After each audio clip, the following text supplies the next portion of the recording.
जय श्री रामानु सरकार। आज हम बात करेंगे सूर्य को अर्घ देने को लेकर कि सूर्य को अर्घ क्यों दें, क्यों नहीं दें, कैसे नहीं दें, इसके पीछे क्या विज्ञान है, अपने सनातन धर्म में इसको लेकर क्या कहा गया, वेदों में क्या कहा गया है, अपने ज्योतिष शास्त्रों में क्या कहा गया है, आयुर्वेद शास्त्रों में क्या कहा गया है।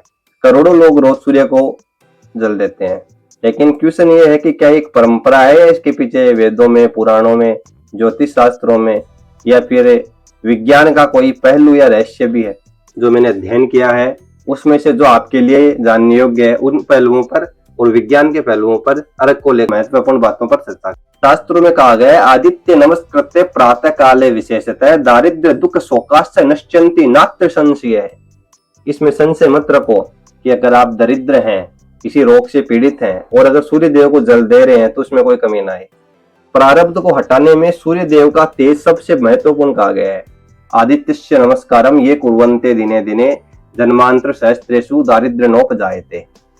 कि जो भगवान सूर्य को नित्य नमस्कार करता है, अर्घ देने की बात नहीं है, केवल नमस्कार करता है, उनके इस जन्म में नहीं बल्कि सहस्त्र मतलब हजारों जन्म के प्रारब्ध के कारण भी अगर दारिद्रता योग लिखा है तो वो भी कट जाएगा। जन्मांतर सहस्त्रेषु दारिद्र्य नोप जायते। जो व्यक्ति प्रतिदिन सूर्य को नमस्कार करता है वह कभी दारिद्र नहीं होता। ज्योतिष शास्त्र के दृष्टिकोण से हम बात करें तो ज्योतिष शास्त्र में कहा गया आरोग्यम भास्करादि छेद धन मिच्छेद हुतासनात्। ये नवग्रहों के हिसाब से जो शरीर की ऊर्जा बैलेंस करती है उसमें सूर्य देवता रोग प्रतिरोधक क्षमता का काम करते हैं, अर्थात सुरक्षा का काम करते हैं। ऐसे तो ज्योतिष में पिता को आत्मा, तेज, अपने जो नेत्र हैं, अपनी जो हड्डियां हैं और सभी पूरी बॉडी को देखे तो अपनी जो रोग प्रतिरोधक क्षमता है, अपने शरीर का ये वाला जो हिस्सा है, इन सभी हिस्सों का सूर्य प्रतिनिधित्व करता है। इसलिए अक्सर जिनमें आत्मविश्वास की कमी रहती है, पिता से मतभेद रहता है क्योंकि पिता भी सूर्य का कारक आ गया है, रोगों से लड़ने की क्षमता नहीं है, तो समझ लो किस व्यक्ति का सूर्य कमजोर है। पिता से प्रेम तो बहुत है लेकिन पिता से ओपिनियन नहीं मिल रहा तो समझ लो सूर्य कमजोर है। किसी ज्योतिषी को कुंडली दिखाने की आवश्यकता नहीं, सूर्य देव को जल देना शुरू कर दो विधि विधान से, जो वास्तव में शास्त्रीय विधान है। आजकल लोग क्या करते हैं, एक लोटा लेते हैं, उसमें जल डालते हैं, सूर्य देव के सामने से गिरा देते हैं। रियल में ये शास्त्रीय विधान नहीं है, इससे रियल में कोई फायदा होता नहीं है। तो एक तरफ तो माणिक रत्न पहनो 20-25 हजार 30 हजार रुपए लगाकर, उसको सोने में पहनना पड़ेगा, आजकल तो सोने के रेट बहुत ज्यादा है। और दूसरी तरफ जो वास्तव में शास्त्रीय विधान है, केवल 5 मिनट का समय लगाकर सूर्य को जल दो, नमस्कार करो। दोनों के रिजल्ट की अगर तुलना की जाएगी तो सूर्य को जो अर्घ देने वाला विधान है उसका फल अधिक मिलेगा। देखें वेदांत के सिद्धांत के हिसाब से देखें तो सूर्य केवल ग्रह नहीं है बल्कि जीवन की ऊर्जा व चेतना का मुख्य स्रोत है। वेदों में सूर्य के बारे में कहा गया है नमः सवित्रे जगदेक चक्षुषे। ज्योतिष में भी चक्षु कहा गया है और वेदों में भी चक्षु कहा गया है। सभी वेद पुराणों में ज्योतिष विद्या को भगवान नारायण की चक्षु कहा गया है, मतलब कि ज्योतिष विद्या है वो भगवान नारायण के, विष्णु भगवान की आंखें हैं। और ज्योतिष विद्या का अध्ययन करते हैं तो सूर्य को अपनी आंखों का कारक बताया गया है। और ये तो हम सभी जानते हैं कि अगर सूर्य कमजोर होगा, अपनी आंखें कमजोर होगी, कोई अंधा होगा, काना होगा, तो उसका जीवन कैसा होगा। मतलब कि सूर्य को अर्घ देने से अपने शरीर के, अपने भौतिक और अपने आध्यात्मिक तीनों पहलुओं का अब हम विज्ञान के आधार पर बात करें तो जब हम सूर्य को जल देते हैं तो सूर्य की जो रश्मियां होती हैं, जो सूर्य की किरणें होती हैं, उस जल से निकलकर सीधे अपने मस्तिष्क तक आती हैं, अपना जो आज्ञा चक्र है वहां पर आती है। ये तो विज्ञान ने प्रूव कर ही दिया है कि जो सुबह सूर्य उदय के 1 घंटे के अंदर अंदर की जो किरणें होती हैं उनमें विटामिन डी भरपूर मात्रा में रहती है। बहुत से ऐसे वैज्ञानिक शोध हो चुके हैं जिनमें ये प्रमाणित हो चुका है कि सूर्य उदय के 1 घंटे के अंदर अंदर अगर सूर्य स्नान करते हैं तो वो अपने शरीर की बायोलॉजिकल क्लॉक को संतुलित करती है, शरीर की इम्यूनिटी मजबूत करती है। ज्योतिष शास्त्र तो हजारों सालों से कह रहे हैं कि रोग प्रतिरोधक का कारक है, सूर्य ग्रह है। विज्ञान, ज्योतिष, यहाँ तक कि वास्तु, पुराण, सबको लेकर अपन निष्कर्ष निकालें, सबके आदेश को लेकर अपन निष्कर्ष निकालें तो अपन यही निष्कर्ष निकाल सकते हैं अर्घ दानम तो यो नित्यम सूर्याय श्रद्धान्वितः, कि जो भी सूर्य को अर्घ देता है इसमें कोई संशय नहीं है। चाहे विज्ञान के आधार पर देख लो, चाहे अपने पुराणों के आधार पर देख लो, कि उसके पाप भी क्षय होते हैं और शरीर भी स्वस्थ होता है। तस्य पाप क्षयम्याति रोगश्चैव विनश्यति। जो इनमें विश्वास नहीं करते कम से कम वो इसलिए तो सूर्य को जल दो कि कम से कम वो समय पर उठ ही जाएंगे। अब बात आती है कि सूर्य को हम अर्घ कैसे दें।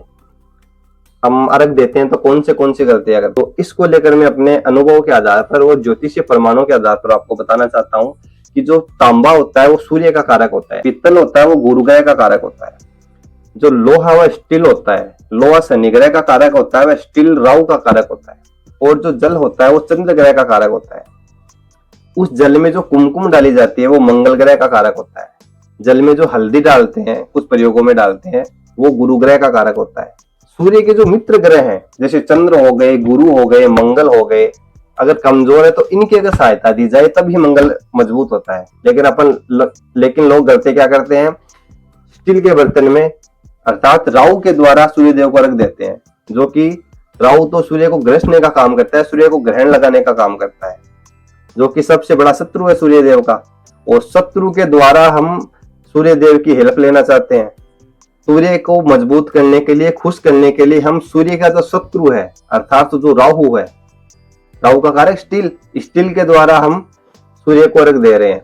राहु केतु मिलकर चंद्र को भी ग्रहण लगाते हैं, तो चंद्र और राहु से मिलकर अपन सूर्य से सहायता लेने की कोशिश कर रहे हैं, करना चाह रहे हैं हम सूर्य को मजबूत, और उल्टा हो रहा है उसका नेगेटिव। दूसरी बात, जो कुमकुम डालते हैं वो आजकल आ रही है केमिकल वाली। जितने भी केमिकल प्रोडक्ट होते हैं वो शनि ग्रह के कारक होते हैं। जल में अर्थात चंद्र में हम केमिकल अर्थात शनि डाल रहे हैं। शनि की सहायता से हम सूर्य को मजबूत करना चाह रहे हैं, क्योंकि राहु और शनि सूर्य के सबसे बड़े शत्रु हैं, तो हम शनि के थ्रू सूर्य देव को मजबूत करना चाह रहे हैं। दूसरा, क्योंकि कुमकुम वो मंगल का कारक थी, मंगल सूर्य राजा का सेनापति कहा गया है ज्योतिष में, लेकिन हम उसका उल्टा कर रहे हैं। अब इससे आगे आए, सूर्य को अर्घ देते समय लाल फूल डालने का विधान बताया गया है तथा साथ में उसमें देसी खांड डालने का विधान बताया गया है।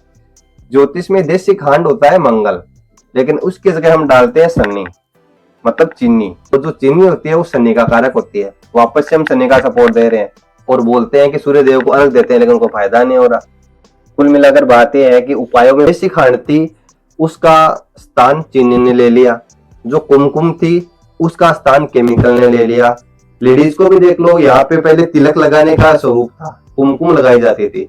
ये चक्कर पर जब कुमकुम व सिंदूर लगाते हैं तब आज्ञा चक्र एक्टिव होता है। लेकिन तो अगर सूर्य को जल देना है तो ताम्र पात्र में ही जल देना चाहिए। ताम्र पात्र में शुद्ध जल डालकर उसमें शुद्ध कुमकुम, अब लोग कहेंगे कि शुद्ध कुमकुम नहीं मिलती, शुद्ध कुमकुम घर पे बना लो भैया, तो शुद्ध कुमकुम घर पे बना सकते हैं। के पात्र में जल भरो, उसके अंदर कुमकुम डालो, उसके अंदर कोई लाल फूल की व्यवस्था हो तो वो लाल फूल डालो, देसी खांड डालो, चीनी की जगह देसी खांड की व्यवस्था कर लो। पर सूर्य को जल देने का जो समय है, जब सूर्य उदय होता है, हम डेली नित्य में पंचांग डालता हूँ अपने चैनल पर, उसमें सूर्य उदय का समय देख लो। तो जो सूर्य उदय का समय है उसके 1 घंटे के अंदर अंदर जो सूर्य को अर्घ दिया जाता है उसी का रिजल्ट मिलता है। लोग उठते हैं 9 बजे, 10 बजे तक सूर्य को अर्घ दे रहे हैं। तो अगर शास्त्र में जो फायदे दिए गए हैं सूर्य को अर्घ देने को लेकर, अगर उनका लाभ उठाना है तब तो विधान को भी फॉलो करना पड़ेगा। अपने सनातन की विद्याओं की बुराई केवल वही लोग करते हैं जो ऑथेंटिक पथ को फॉलो नहीं करते। अपने काम करना चाहेंगे वो अपनी मर्जी से, उपाय करना चाहेंगे वो अपनी मर्जी से, उन बस केवल जो लाभ है वो हमको मिल जाना चाहिए। अगर लाभ, वही लोग सनातन और ज्योतिष विद्या को बदनाम करते हैं। बाकी अगर विधि विधान से जो वास्तव में ऑथेंटिक मार्ग दिया गया है उसके हिसाब से उपाय करते हैं, बड़ी ही तीक्ष्णता से रिजल्ट भी मिलता है। ये मेरी हजारों कुंडलियों पर अनुभव रहा है। अभी समय मिला तो प्रैक्टिकल का वीडियो भी बना लेंगे, क्योंकि जो सूर्य को अर्घ देते हैं उसमें सुबह सूर्य को अर्घ देने का अलग विधान है, दोपहर में अलग विधान है कि किस समय बैठकर सूर्य को अर्घ दिया जाता है, किस समय खड़े होकर सूर्य को अर्घ दिया जाता है, किस समय हाथों की मुद्रा कौन सी रखनी चाहिए, उस हिसाब से डिटेल में हम वीडियो बनाएंगे। बाकी जो लेकिन जो अगर इतना भी फॉलो कर लेगा तो उसको भी लाभ जरूर मिलेगा।